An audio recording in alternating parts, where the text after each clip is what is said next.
Good morning.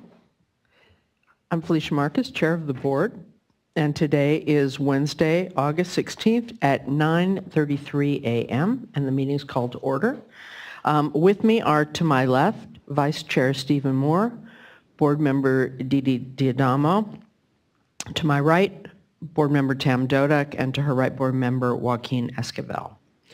Emergency evacuation procedures, for anyone who doesn't know, just check for the exit nearest you, and if you hear an emergency sound, head down the stairs. Don't use the elevators.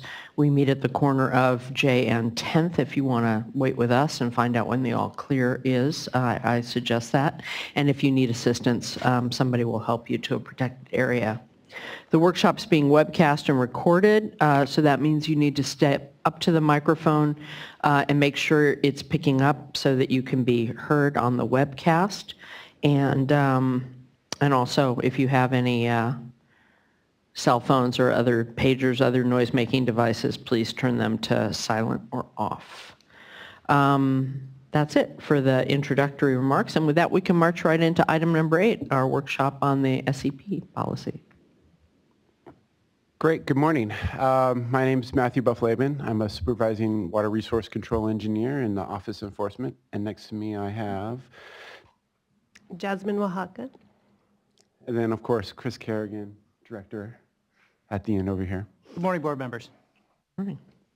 So as part of our stakeholder outreach, the purpose of this workshop is to provide information on the SEP policy amendments and to begin to hear feedback from a number of the policy issues and the direction taken in the draft. Got the clicker. So as outlined today, talk a little bit about the current policy and how SEPs are being used today. We'll talk a little bit about the policy amendment and why we're making changes to the policy, and some other policy directions. And lastly, today we'll talk about the next steps too. We've had a number of internal stakeholder meetings with the regional water boards, our enforcement coordinators, and also the MCC. So we've had some feedback already on the document and what we're proposing to change. So background, what is a supplemental environmental project, or a SEP? I'm going to jump to the statutory definition in Public Resource Code 71-118. It's an environmentally beneficial project that a person subject to an enforcement action voluntarily agrees to undertake in a settlement of an action and to offset a portion of the civil liability. So what this means for us is that when we're engaged in settlement negotiations over a formal enforcement action, that we can allow, the water boards can allow the discharger to do a project to offset their penalty. As you probably know, we have settlement negotiations for pretty much all our formal enforcement actions, and we're pretty successful in reaching some type of negotiated agreement.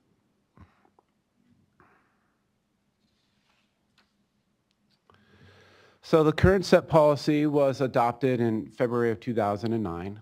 It was previously included as part of the enforcement policy prior to that. The 2009 policy really tried to guide the evaluation of supplemental environmental projects to ensure that those projects had environmental value, further our enforcement goals of the water boards, and to ensure that the subjects were subject to appropriate insight and input from the regional water boards. There's been many changes that have occurred since 2009. One of the main changes is the enrollment of Assembly Bill 1071, but there's also other changes at the water boards, like the human right to water policy. Earlier this year, we passed enforcement policy amendments. We need to ensure that Division of Drinking Water and Division of Water Rights is included in the SEP policy. And then we felt that it was a time to reorganize the policy for clarity and transparency and help the ease of implementation of the policy itself.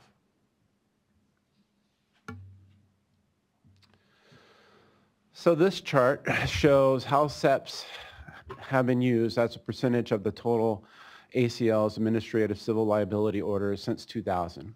This data comes from our CWICS database.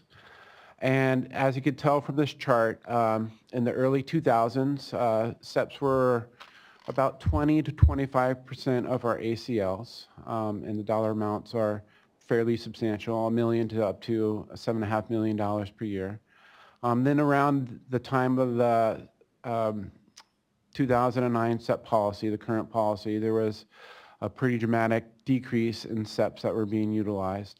And then the last couple years, there's been a slight increase in the number of SEPs used as a percentage of the total number of ACLs. This chart, we've thrown in ECAs. Those are enhanced compliant actions. They're described more in our enforcement policy, but for practical purposes, they're really a subset of SEPs. And there are just actions that the discharger themselves takes to enhance the environment. A more detailed breakdown isn't too surprising by region. San Francisco region, Los Angeles region, and the Central Valley region utilize SEPs the most. Those are the regions with the most facilities and also the most ACLs compared to the other regions. So I'll move on to the passage of AB 1071. So this bill requires that each board, department, or office, BDO, within the agency, Cal EPA, to establish a policy on supplemental environmental projects that benefits disadvantaged communities. The policy shall include, but need not be limited to, all of the four following points. A public process to solicit potential supplemental environment projects from disadvantaged communities, allowing the amount of a supplemental environmental project to be up to 50% of the enforcement action brought under the jurisdiction of the board, an annual list of supplemental environmental projects that may be selected to settle a portion of the enforcement action under jurisdiction of the board, and finally, a consideration of the relationship between the location of the violation and the location of the proposed SEP. So that's the quick background. I'm going to pass it on to Jasmine to talk more about the details and the changes that we're proposing. I'm sorry, the slide doesn't show up right. There goes. So these next few slides go over the key policy issues that were considered and the direction that we took in the draft. For public process, per Public Resources Code, a public process is to be established to solicit potential SEPs from disadvantaged communities, or DACs. Now, the current policy does not address project solicitation, and this is currently being done to varying degrees by our regional boards. For example, the San Diego region recently went through this process, and they plan to update their list annually, though it was time intensive for them. Our Central Valley region also works with the Rose Foundation to come up with, to solicit projects and come up with a list that's pre-approved annually by their board. Other regions have not been able to keep an active list alive, mostly due to staffing issues, but also the limited number of ACLs that they might see in their region, as well as a trend that when dischargers do choose to do a SEP, they may choose to do an ECA, which has a more direct benefit to them over SEPs in a DAC. So in the proposed policy, the State Water Board's Office of Enforcement will post a SEP proposal form, guidance, and evaluation criteria on its website to solicit SEPs from the general public, including DACs. It leaves flexibility for the regional water boards and our state water board divisions to create and post their own versions of these documents consistent with the policy. It also encourages water boards to conduct additional outreach in DACs at an appropriate frequency for their region to gain that community input and actively seek SEP proposals.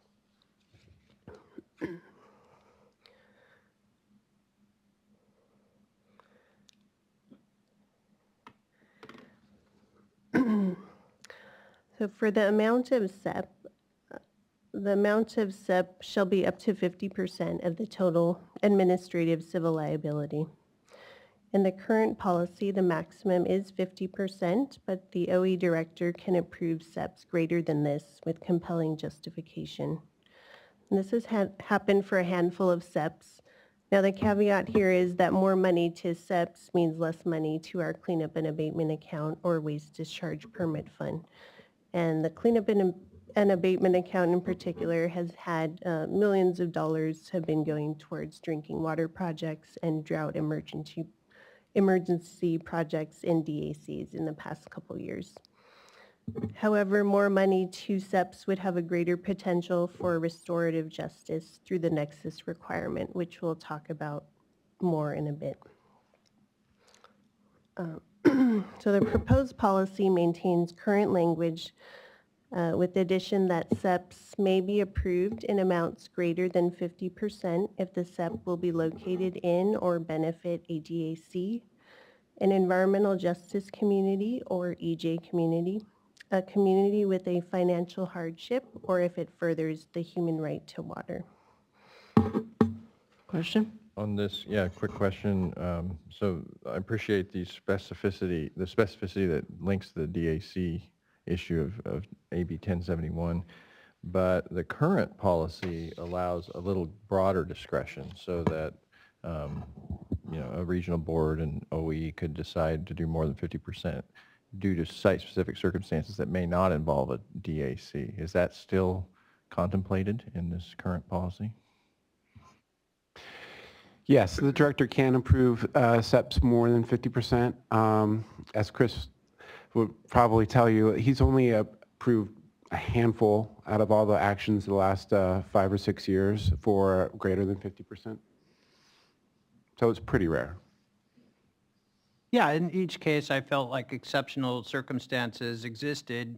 In one case, we were able to leverage, we were kind of the last piece of financing, the last 20% of financing for a major project in the 100 Point area that provided shoreline access to the community there. And, there were several other factors. So I kind of look at a totality of circumstances and just say, and it really has to be exceptional because all the SEPs have broad benefits and important benefits. And so in this case, there was a bunch of money parked, and they really just needed the last piece of funding to put this project over the finish line. And it was a project implemented by Parks, so it made sense to do it. And the others are similar. One that I did also was a fairly ordinary SEP, but the money needed was 54%. So I figured that was worthwhile too. I appreciate the examples. And I guess my concern would be that the language would constrain us more to DACs, and that's not the case. So thanks for clarifying that.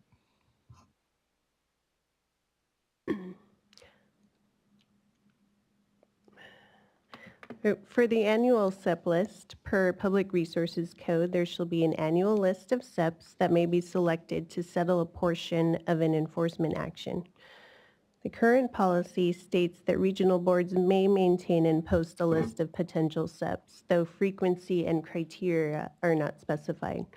Now, the State Water Board has compiled and posted a compiled statewide potential SEP list on its website after AB 1071 passed. In the proposed policy, it requires regional boards and the State Water Board divisions to maintain and post that list of potential SEPs on their websites. Our Office of Enforcement will continue to compile and post the statewide list and send it also to Cal EPA. It also allows flexibility for each water board or division to determine what level of prioritization or pre-approval is appropriate for their available staff resources. For example, they may choose to evaluate all SEP proposals, prioritize them, and have their board pre-approve them before placing them on the list. Or they may screen SEP proposals and then place them on the list with the understanding that when a discharger does choose to do a SEP, the details would be hashed out during the settlement negotiations. Or they may simply place any SEP proposal on the list and then just wait till settlement to figure out the details. Sorry, is that right? Yeah, of course. You mentioned earlier that San Diego region had compiled a list, and that there was some effort involved. It wasn't a it was a Right. staff resource issue. Right. And so I think this touches a nerve maybe with regional boards, that where it was an option, which helps, the business, the day-to-day, if staff resources are available to maintain the list. Now it's a requirement. And in the discussions with regional boards, has there been some discussion about where the resources come from to meet this legislative requirement? So our policy is we're trying to allow flexibility. So if the regional boards don't have the resources to do that, the thought is that we're at the state board, we're collecting and getting input from SEPs from disadvantaged communities by the website's submittals. So in that case, we believe that those regional audit boards are covered, so to speak, in respects to AB 1071. So yes, this is a very resource-intensive issue because Hold the microphone closer. no resources came with this statute for Office of Enforcement or the regional boards. We have set it up so that the regional boards, if it's a priority for that region, they can expend resources on it. Otherwise, Office of Enforcement is the default to meet the statutory mandates on behalf of the board, both with respect to the public process component, the first component, and with respect to the maintenance and vetting of the list.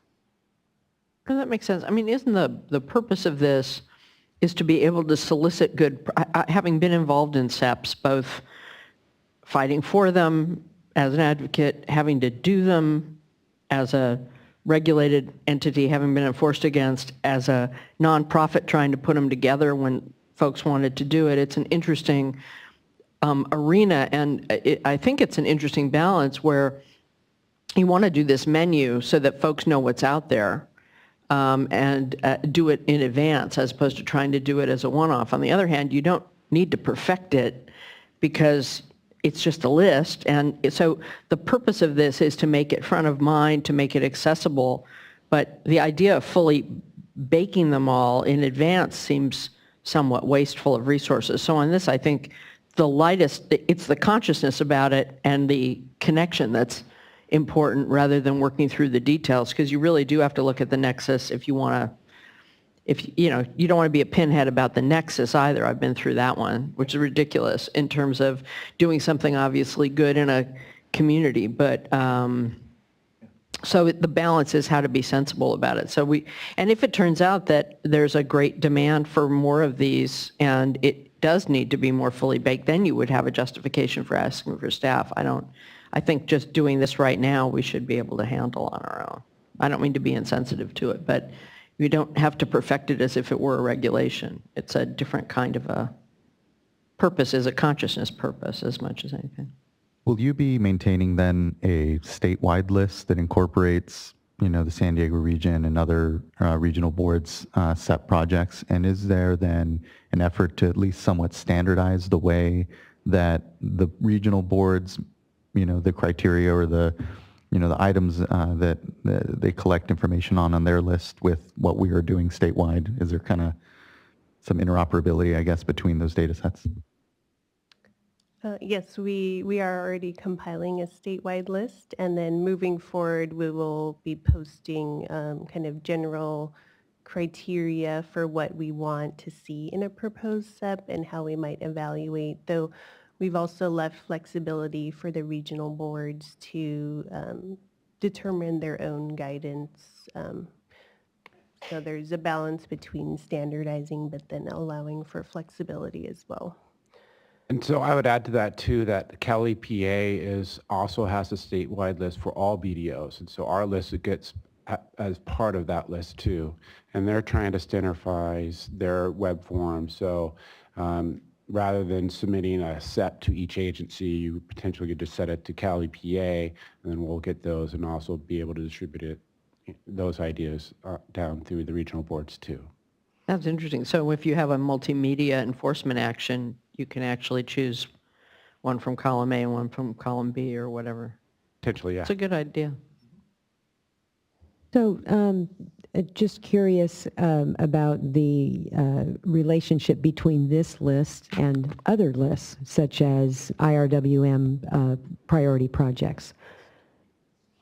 So there can be a strong relationship. For example, in Region 6, the Lahontan Regional Board, they're working to incorporate IRWM project priorities on the SEP list. And so that's something that the Office of Enforcement is facilitating rather than driving. That, to me, that's a regional board preference in terms of what is their board looking for the diversion of penalty money and what are the highest priorities in their region. And so, but again, those may, and so in some regions, there's going to be a greater potential for IRWM projects to benefit DACs, in others not necessarily that nexus with DAC. So that's going to be something that the regional boards are going to be driving, will be facilitating.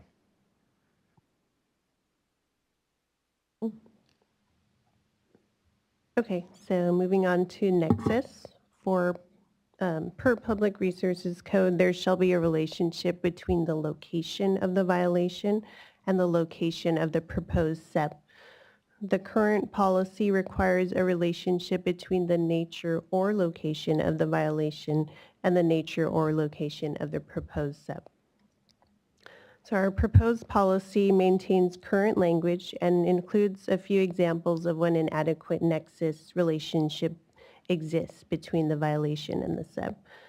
So a location nexus may mean the same community, the same watershed, or be within a 50-mile radius. A nature nexus may be if the SEP is designed to reduce the likelihood of similar violations in the future or reduce adverse impacts to public health and/or environment to which the violation contributes or could potentially affect.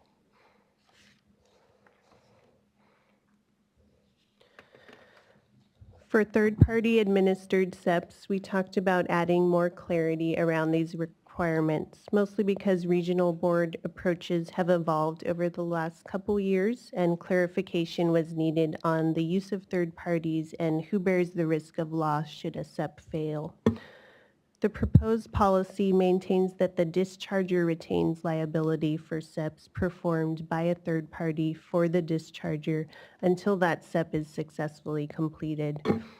It recommends that water boards that prefer to use a third party to administer all SEPs in their geographic or subject matter jurisdiction utilize a vetting process to ensure that the third party is both financially stable and capable of implementing and completing environmental projects. It requires that SEP funds be spent on the specific project defined in the stipulated order within 24 months, though it does allow extension for good cause.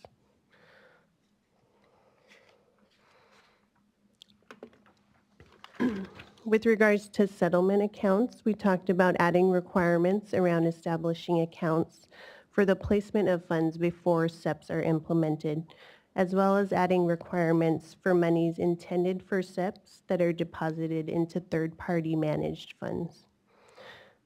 Our current policy prohibits depositing funds in an account managed by a regional water board unless it is authorized by statute. Some regional boards are directing money intended for SEPs into accounts managed by third parties for regional scale programs.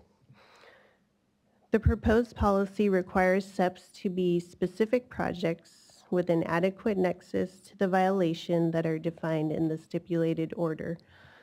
Depositing monies intended for SEPs into third-party managed funds would need to be allotted to the specific project, approved and agreed upon in the stipulated order, and be spent within 24 months. So this could also be extended for good cause.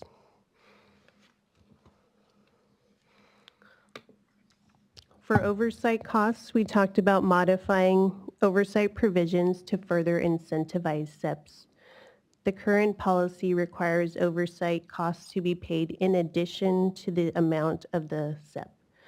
And past experience has shown that this can discourage dischargers from choosing to do SEPs, especially third-party administered SEPs or those on the potential SEP list.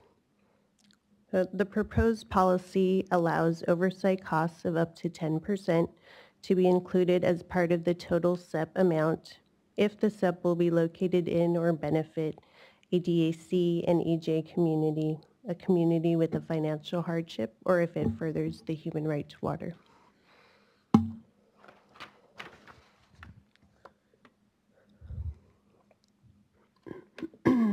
For audits, we talked about specifying cases in which a third-party financial audit is required to certify SEP completion. Past experience has shown that not all SEPs are satisfactorily completed, but water boards do not have adequate staffing or expertise to fully verify each SEP as completed per the stipulated order. So the proposed policy requires a third-party financial audit for any SEP with a direct cost of over $1 million. And it also allows any audit to be part of the SEP amount, but at the sole cost of the responsible party.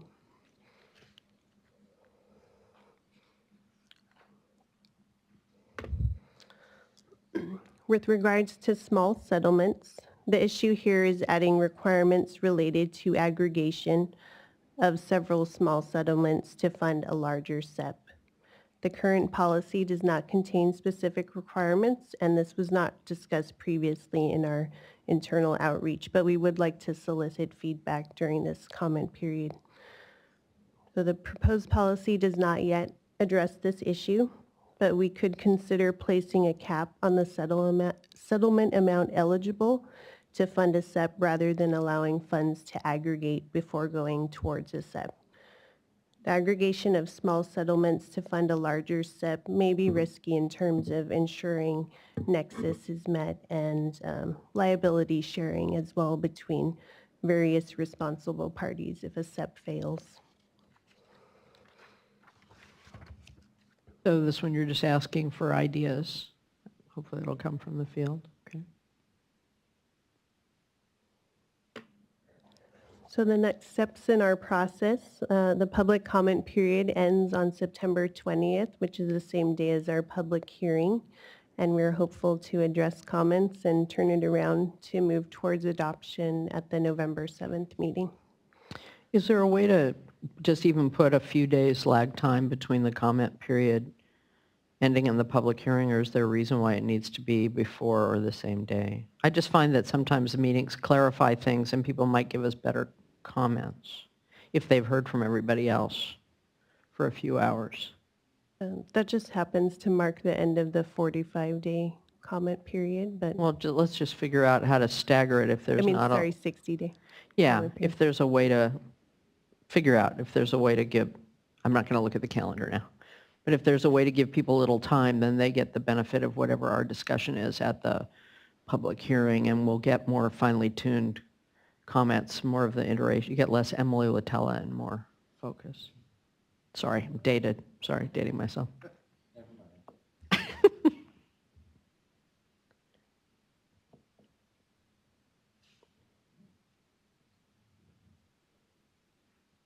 Thank you very much. I'm sure we have a few speakers, so questions or comments before we begin? Folks probably know I share your experience, actually, Chair Marcus. Yeah. I think I've done nonprofit, regional board enforcement action at the no. board level and staff level. I've been a consultant for someone on an enforcement action, putting a SEP together. So my impression is it's a program that's working quite well, and these look like a reasonable accommodation for the new assembly bill and some good refinements based on experience. So, and I appreciate your comment about maintaining the list.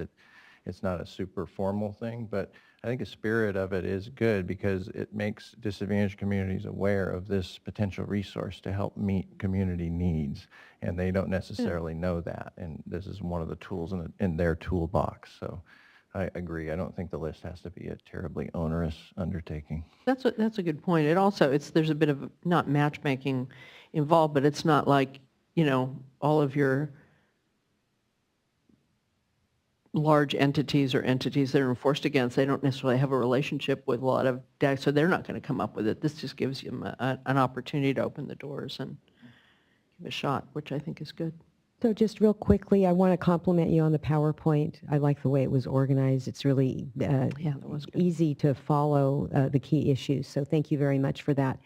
And then when we get together next, whether it's through briefings or the hearing, I'd like to just see an example of the list, a couple of different types of lists, and the Cal EPA list. Just curious. That is a great idea. We could do sort of a greatest hits. Really, there's some, I could come up with some. That's a great idea. Yeah, in the Bay Area, we have the San Francisco Estuary Partnership helps the regional board out a lot, and they were, through ABAG, I believe, were keeping a list. Does that sound familiar? That's correct. And SFEI has their own list, and we've worked really closely with them on segmenting the list into discrete and fundable projects that have an independent benefit. And that's one thing we can do that's something that comes up in the small settlement context frequently. Yeah, very good. Thanks.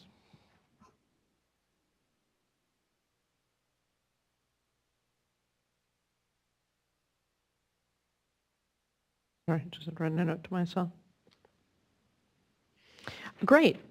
We have Debbie Webster from Civicwa. Thanks for joining us. Morning. Thank you, Chair Marcus and board members. Debbie Webster, Central Valley Clean Water Association. And I want to start off first by thanking staff, especially for some of the small disadvantaged communities. You know, in the Central Valley, we have a lot of them. Recognizing them and their need is really important, and so we appreciate those changes. I actually want to take some time to talk about an opening that during the presentation came up, and that is those issues of joining SEPs together in order to do something bigger. And that is a central theme that we have going on in the Central Valley as we talk about CV salts, as we talk about different monitoring, as we talk about different areas where really you've got so many smaller communities and small dollar amounts and violations that really need to be pulled together for a bigger good. And so in order to do some of these bigger projects. And so that aspect of this policy and expanding that is really important to me for our communities out in the Central Valley.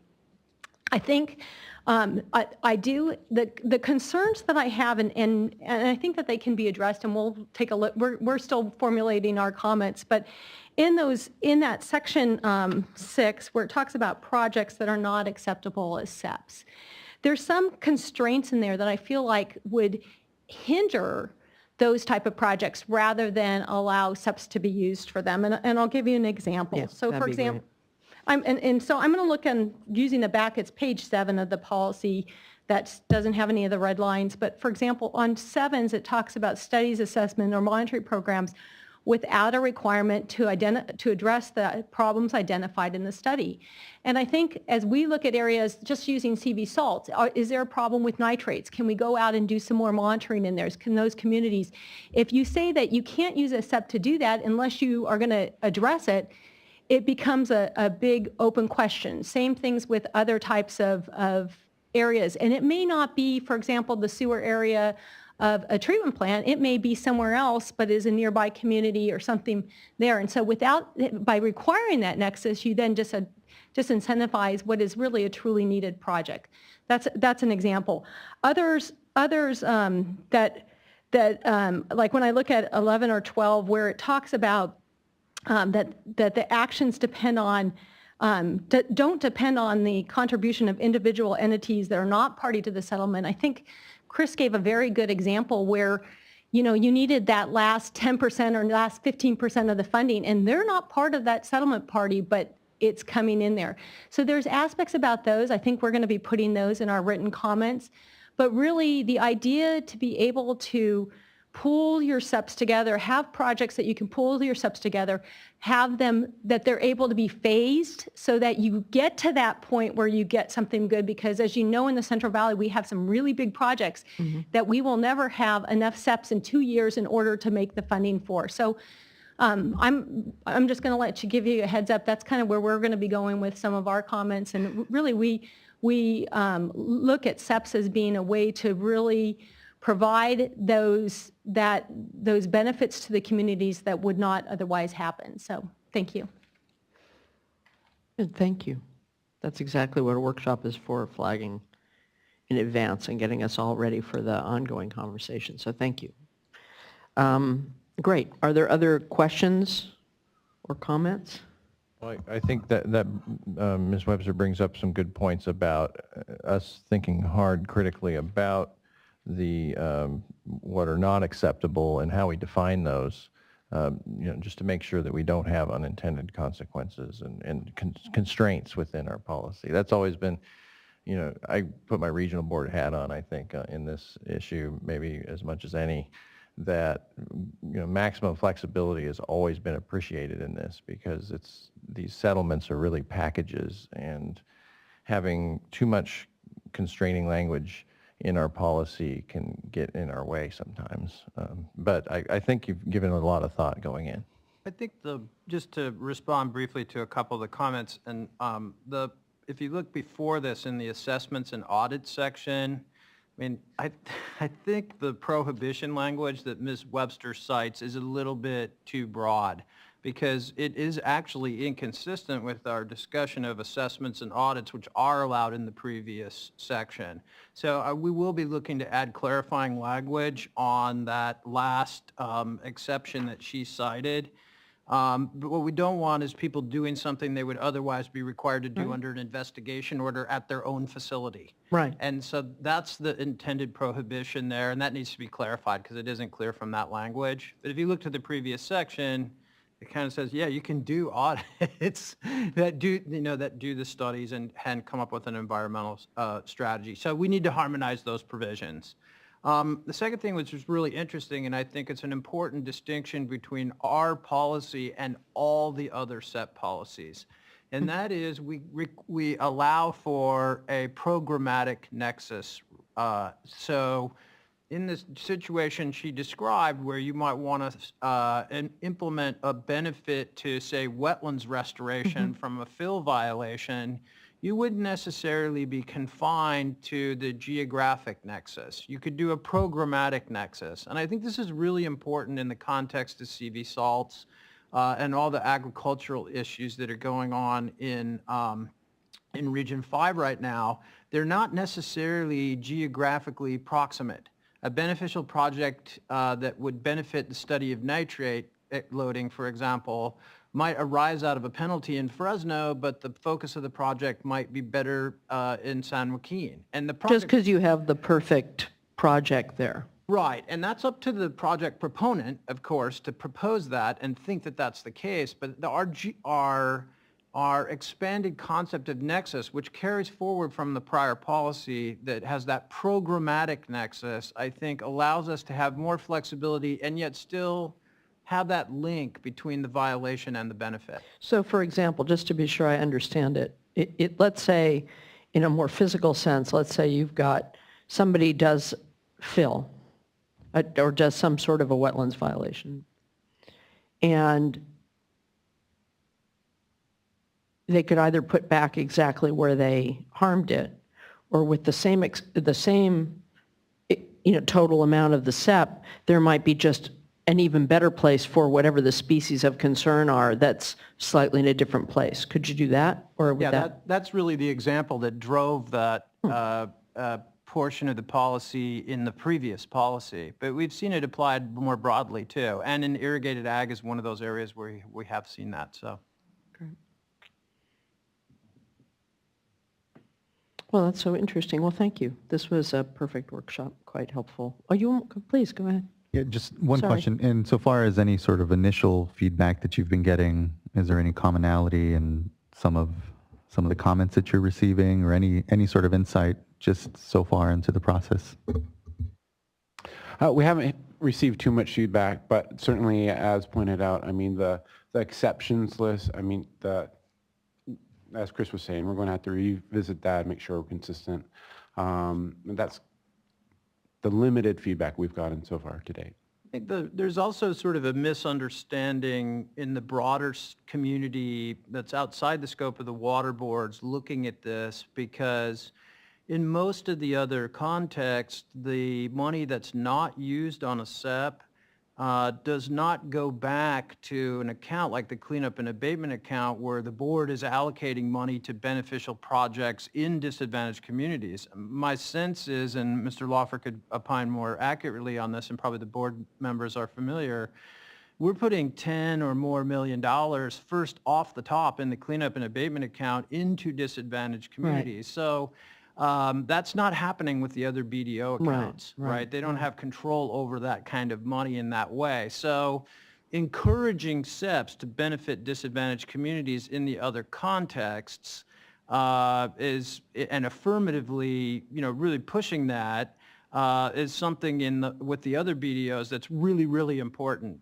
Here, we can afford to be more careful and really look at important projects because one way or the other, that money is going to go back into disadvantaged communities, EJ communities, or support the human right to water, for all practical purposes. So I think there's, of course, the regional boards would prefer that all the SEP money stays in the regions, and we hear a lot of that, right? But and that argument would hold more weight, I think, if it wasn't for the fact that the cleanup and abatement account money is allocated with some discretion by this board back to disadvantaged communities to support the human right to water and for environmentally beneficial projects.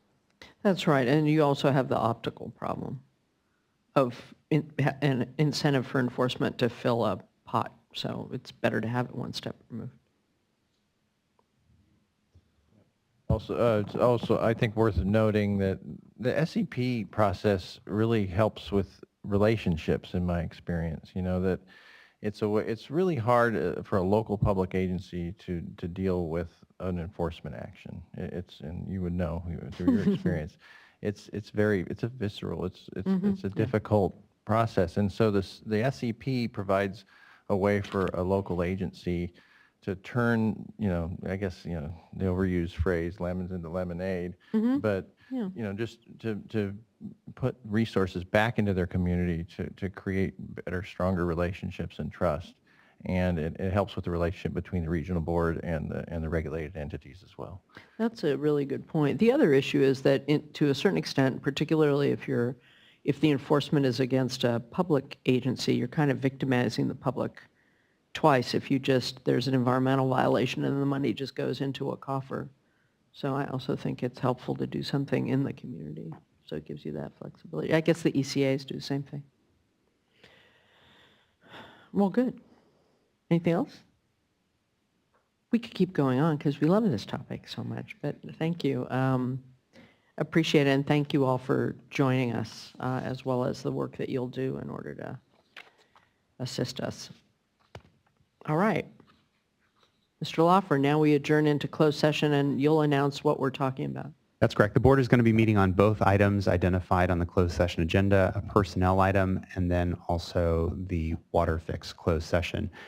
For purposes of helping the water fix staff get down, does the board have a preference whether it would like to take that item first or have a set time for them to come down, perhaps in about 30 minutes?